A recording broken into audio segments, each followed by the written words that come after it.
B-segment crossovers are big business here in Malaysia. Honda has the HR-V, PROTON has the X50, Peugeot has the 2008, Renault has the Capture, and that basically surmises it. Compact crossovers are all the rage, and Toyota was a little bit late to the party. Yes, they had the CHR, but as a completely built-up imported model, it wasn't exactly price sensitive for this price sensitive market. And so for the second time round, Toyota has decided to go up against the Malaysian B segment crossover space with a C segment crossover. This is the Toyota Corolla Cross, a crossover based on the Toyota Corolla, and we are going to find out if all that space comes at a cost. My name is Ayman Abdullah, this is MalaysianMotoring. This is our review of the Toyota Corolla Cross 1.8V.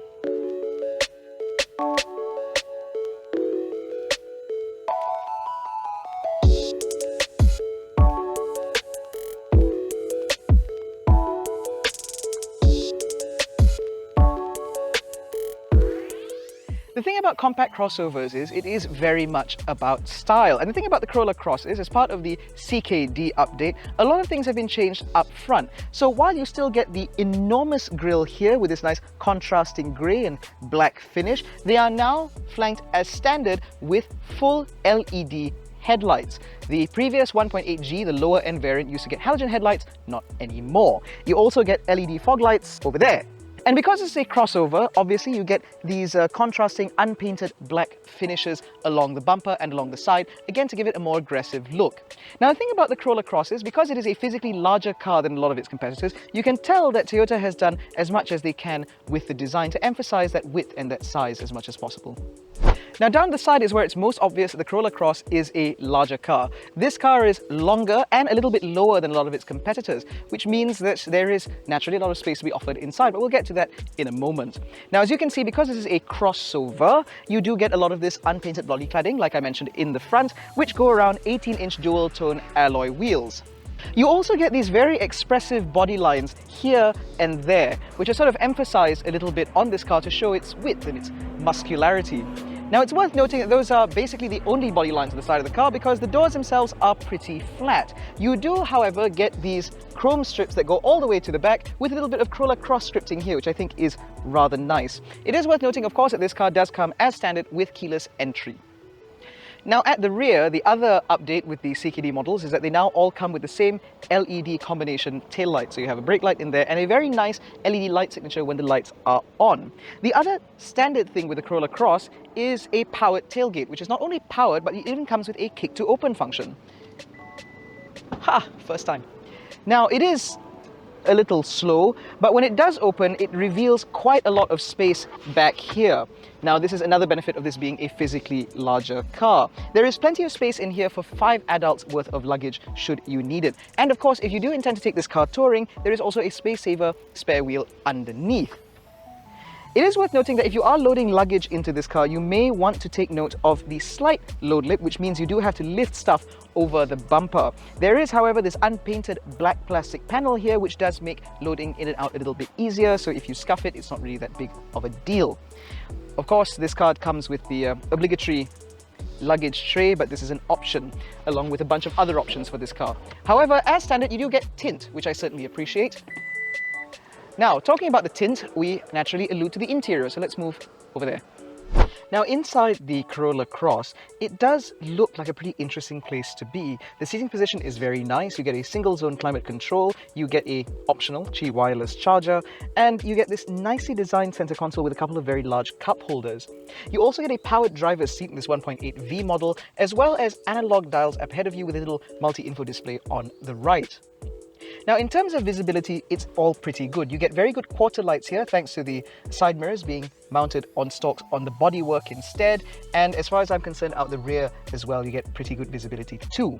Of course, aiding that is the fact this car comes with a 360-degree camera, though its resolution is a little questionable, and that is displayed on this touchscreen infotainment system here.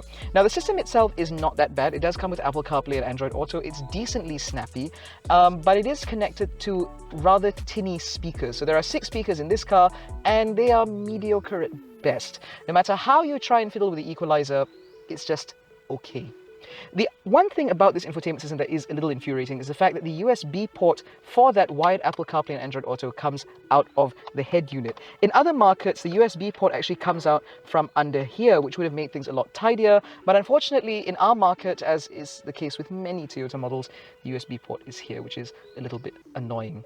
Now, in terms of interior accoutrements, you do get leather upholstery, and some of the materials in here are rather nice. You get this soft touch material here and more soft touch material here, but the dash top and the dash front is actually quite hard, no matter how this fake stitching tries to cheat you. It is soft on this side though, so at least passengers will have something nice to touch, and overall it's pretty much okay. What is very clear to me, however, sat here, is that this is a larger car than its competitors, so it does feel like there's a lot more space in here compared to the PROTON X50 and the Honda HR-V, although the dividends to this extra space are more obvious in the back. Now, in the back of the Corolla Cross, as you can see, there is plenty of space. I have plenty of legroom and plenty of headroom, and I represent the national average. You also get these big cup holders here in the door, as well as a couple more here in the center armrest, as well as two ISOFIX mounts on either side for child seats. Rear accoutrements don't stop there though. You also get a couple of rear aircon vents, much needed in our market, and a couple of 2.1 amp USB-A ports underneath. So if you do have children back here, they can keep their devices charged up quite nicely. There is unfortunately only one rear seat pocket, although that's hardly that big of a deal given the fact this car does have an enormous boot. And honestly, there shouldn't be that much flotsam in here anyway.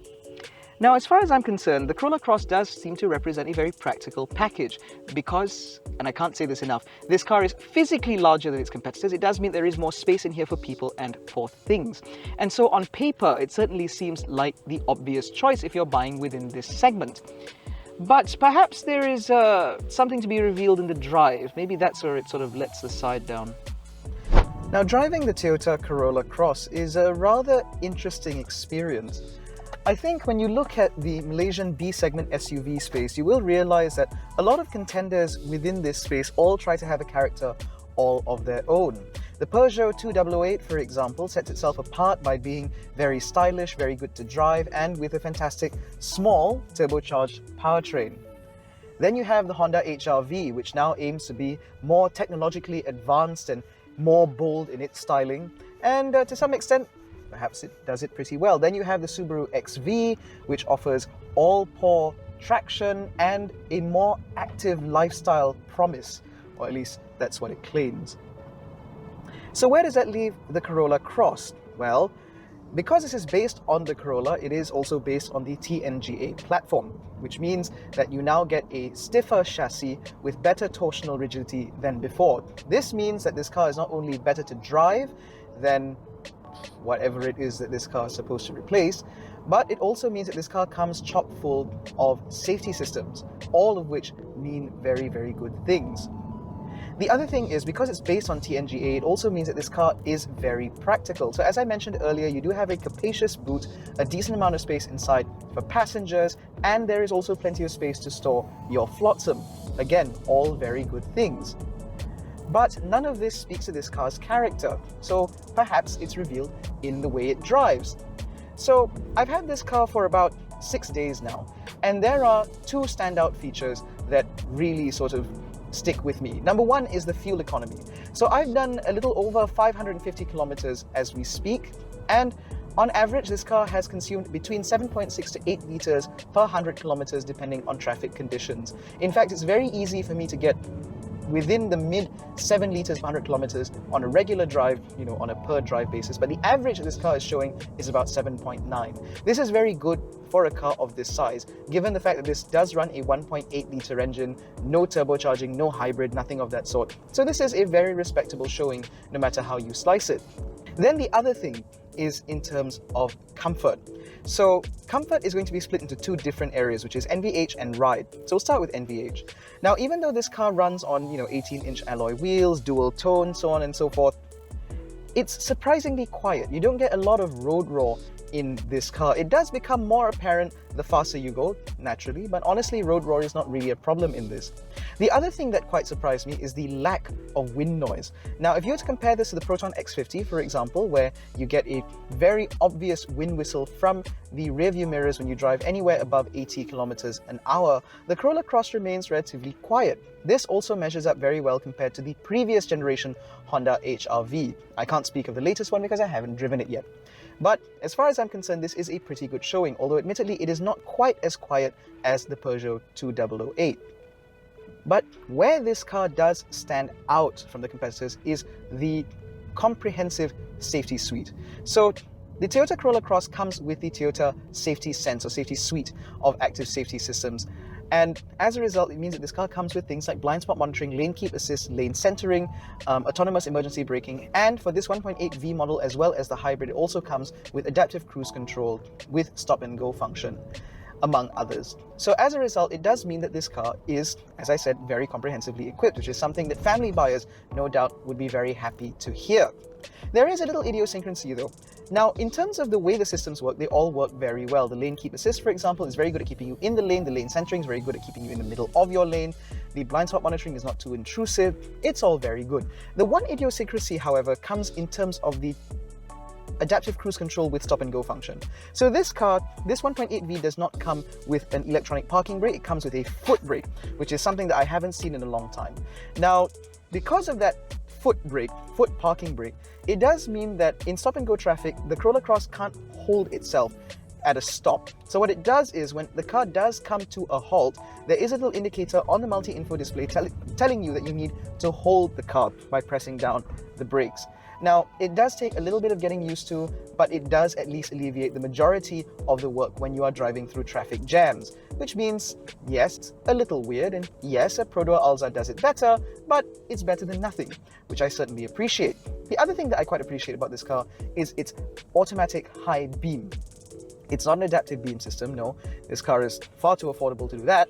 Instead, it's just an automatic high beam function. So when it sees a car ahead, it will lower the high beam. If there's no cars ahead of you, either in the same direction of travel or in the opposite direction of travel, it will flick the high beams up. Now, I mentioned this system because a lot of these auto high beam systems can be a little bit over eager, and they can also fail to go back into dip beam quickly enough.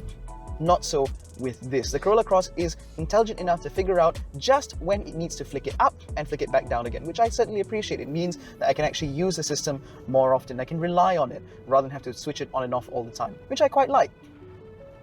Now, the Corolla Cross is not all perfect though. In terms of the ride, like I was alluding to earlier before I got distracted, this car is very comfortable.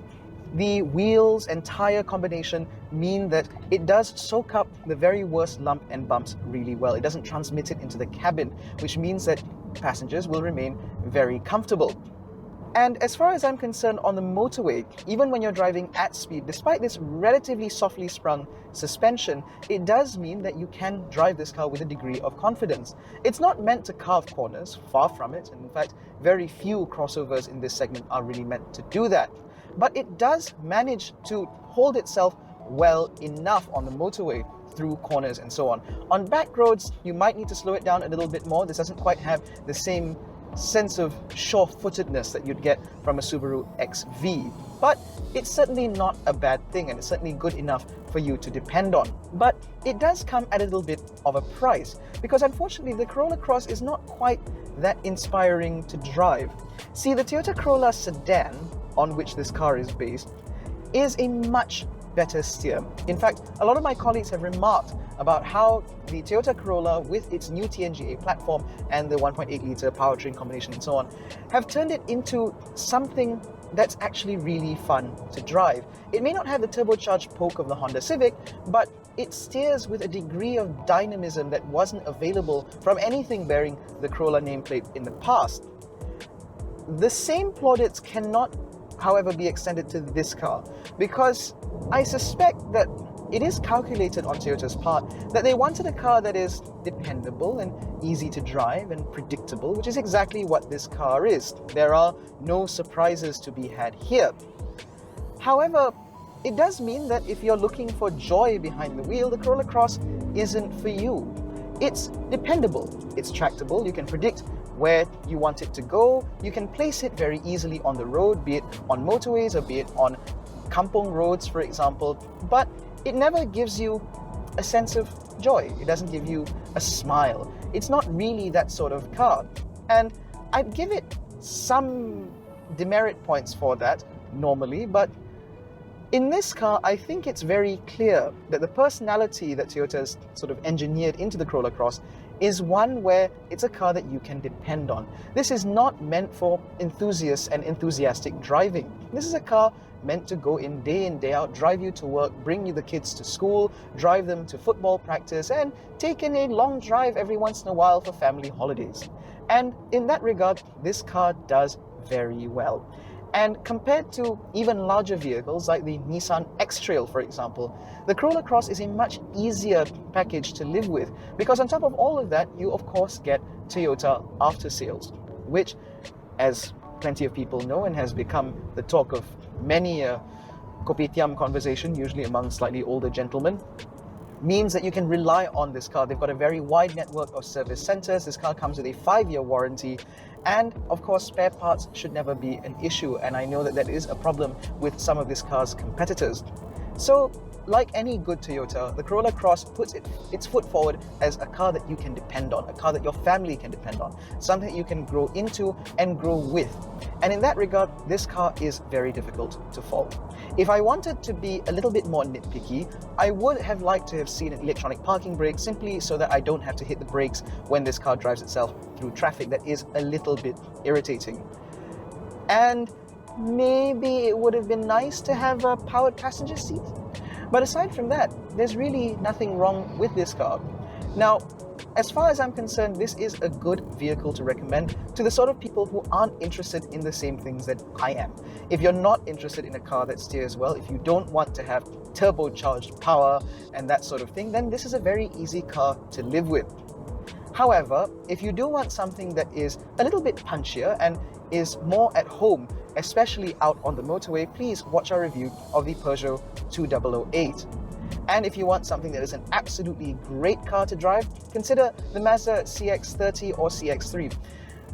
And of course, if you want a car that has space more than anything else, then maybe consider the Honda HR-V. And lastly, if you want a car within this segment, but you're a little bit more cash-strapped, or you want to be a bit more pragmatic about how you spend your money, then consider the PROTON X50, which continues to be an excellent value proposition in this segment. But in any case, that's been our review of the Toyota Corolla Cross, specifically the 1.8V model. If you enjoyed this video, please give it a thumbs up, subscribe to the channel, hit the little bell icon so you're notified every time we make a new upload. Don't forget to follow us on Facebook, Twitter, and Instagram. All the links are in the description below. Thank you so much for watching. We will catch you in the next one. Take care, stay safe, jangan bodoh.